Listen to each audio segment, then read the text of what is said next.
Your Holiness, I would like to ask this question.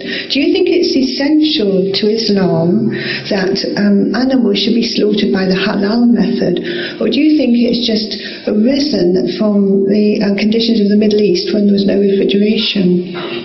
I'll explain that. You see, the question again has to be explained. The question itself has to be explained first.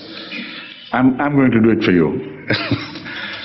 You see, when you hear of halal and haram much talked about in a society like the British society, and when you hear the edicts of some mullahs that do not eat any meat slaughtered by non-Muslims, then you have an image of what Islam is all about, and perhaps you understand Islam to be dividing a line between people of Islam and others in areas of daily common usage which are common.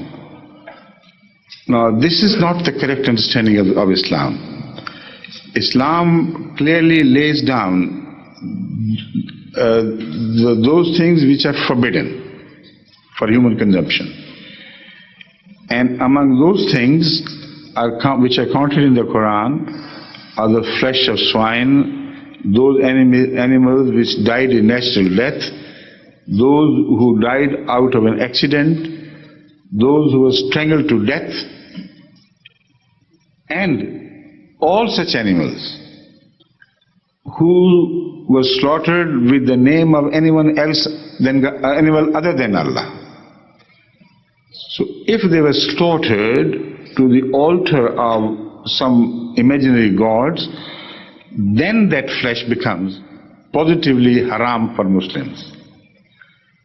In all the cases, in the rest of the cases, also those animals which are birds or animals of prey, which eat other animals' flesh, they are also forbidden in Islam, and you can't eat their flesh.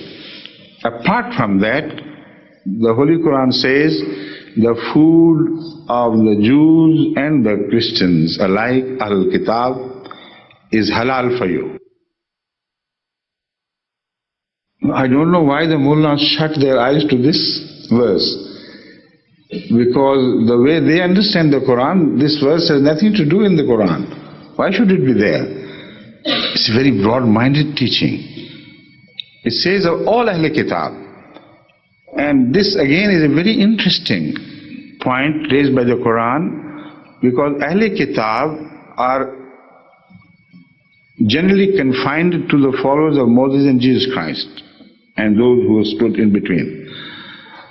But the literal term Ahl Kitab applies to all religions which were founded on a divine book.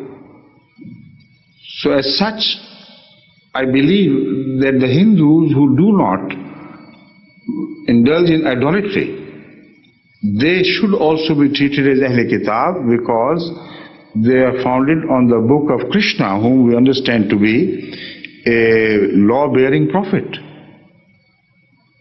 So with this understanding, I assure you that this is the Ahmadiyya belief and practice, that all meat is halal, provided it is slaughtered for the sake of human consumption.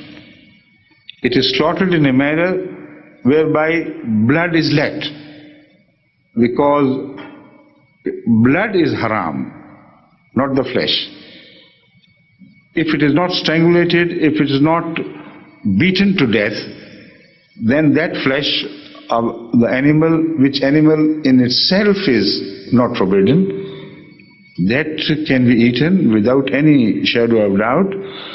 Only what you have to do is say Bismillah, Allahu Akbar before you eat the flesh.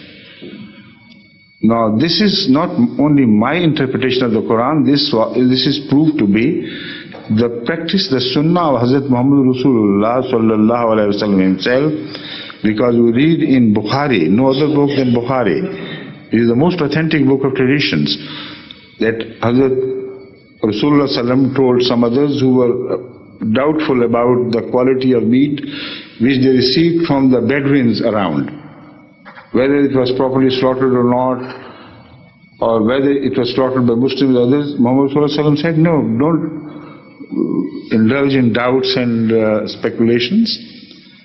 If a meat comes, it is slaughtered for human purpose, then say your own Bismillah over it.